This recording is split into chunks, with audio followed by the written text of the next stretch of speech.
welcome to Sunday Club in the Stable. I'm Paul, and this is Hannah. Hi friends, missing you. Hope you're staying safe. Welcome to outside my house for this craft. We're going to make a craft together to help us to think about the story that we've been learning about when Jesus died and came back to life. Today is Easter. Happy Easter from Paul and I. We're going to make our very own Easter garden. Now, there are lots of ways that you can do it. You could just go make it in an area of your garden if you like, but please ask a grown-up before you go do that. And if you need help with any of these things like cutting out, please don't try it on your own. Ask a grown-up to help you. First thing you're going to need, if you're going to make a boxed Easter garden, is a box around about this size.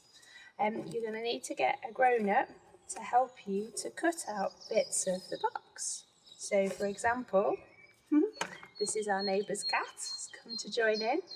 I've cut off the front of the box, so the box looks like this. You could use something like a cereal box and cut it in half. They work pretty well. And then the other thing you're going to need to get your grown-up to do is to poke and to cut a little hole in the back, because the back of that is going to represent the tomb that Jesus' body was put into. Then you need some tin foil. We're going to make our inside of our Easter garden look a bit rocky.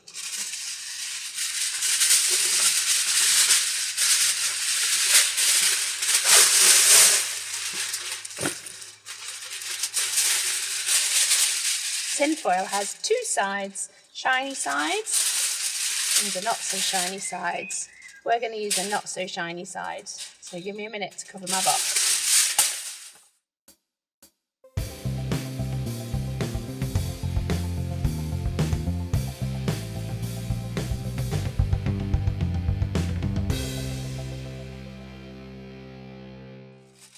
Now, doesn't need to be super even because we're going with a rocky look. Hello pussykins. We're going with a rocky look so it can look all scrumpled. One of the things that you also will need is a little lip at the front of the box which you can make out of the tin foil.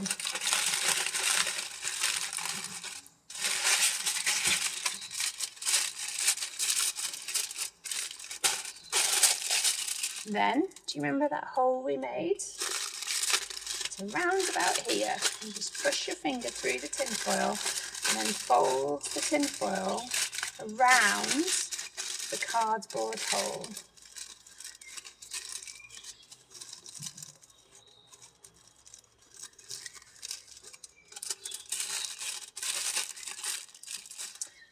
I'm going to fill the bottom of my box with a little bit of soil, but you could use something like moss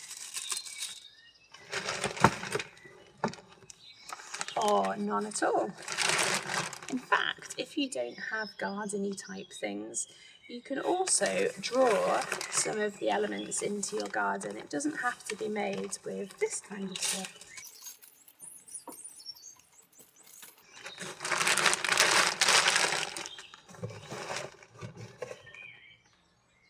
Now, in our garden, we've been chopping some things down, and so I've managed to retrieve some of the bushes that we've chopped down, some bits from it, and I'm going to put them in my Easter garden.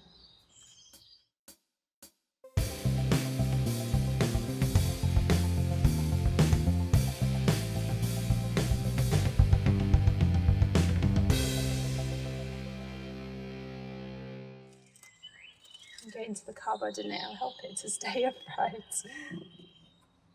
Then we've got a rock. This is actually a rock I used for a craft the other week.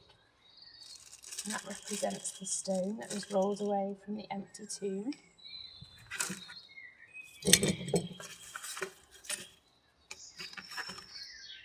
And I'm going to show you that it doesn't all have to be like green stuff and real stuff that goes in. We can also do some drawings of things.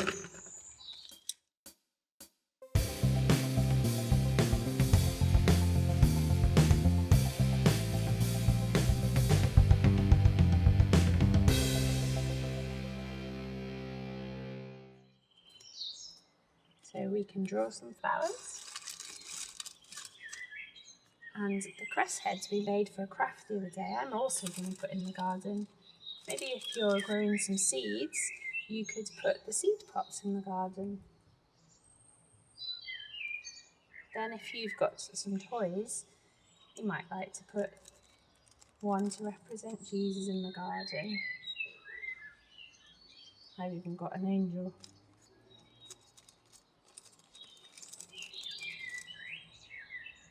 And there we have an Easter garden. I did also make one earlier. A little bit differently.